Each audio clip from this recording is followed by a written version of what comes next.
पश्चिम बंगाल में चुनाव जैसे जैसे नजदीक आ रहे हैं, सियासत का तापमान लगातार बढ़ता जा रहा है।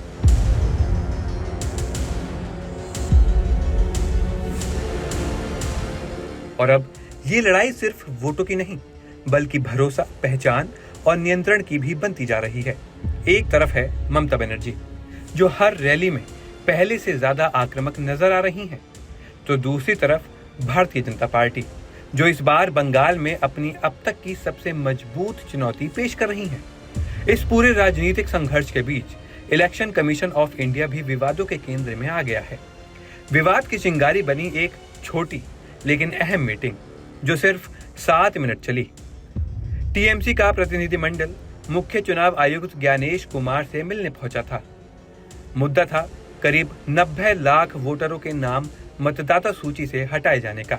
लेकिन मीटिंग खत्म होते ही टीएमसी नेता डेरेक ओबरेन ने आरोप लगा दिया कि उनकी बात सुने बिना उन्हें गेट लॉस्ट कह दिया गया। इसके बाद सियासत में तूफान खड़ा हो गया। हालांकि चुनाव आयोग की तरफ से अलग दावा किया गया है कि मीटिंग में माहौल टीएमसी की ओर से बिगड़ा और बातचीत उसी कारण खत्म हो गई। सच क्या है, ये अभी भी स्पष्ट नहीं है, लेकिन इस घटना ने चुनावी माहौल को और ज्यादा गर्मा दिया है। इसी बीच ममता बनर्जी ने मैदान में पूरी ताकत झोंक दी है। उनकी रैलियों में अब सीधा हमला देखने को मिल रहा है। वे आरोप लगा रही हैं कि परिसीमन के नाम पर बंगाल को बांटने की साजिश हो रही है और केंद्र सरकार तथा बीजेपी मिलकर राज्य की पहचान बदलना चाहते हैं। उन्होंने यहां तक कह दिया कि अगर बीजेपी सत्ता में आई तो बंगाल की संस्कृति, मछली, मांस और भाषा सब पर असर पड़ेगा।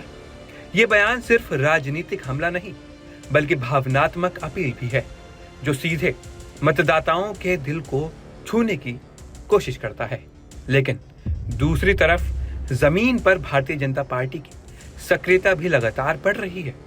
पार्टी संगठन मजबूत कर रही है, नेतृत्व आक्रामक है और नैरेटिव को धीरे धीरे बदलने की कोशिश की जा रही है। यही वजह है कि ममता बनर्जी के तेवर पहले से ज्यादा तेज नजर आ रहे हैं।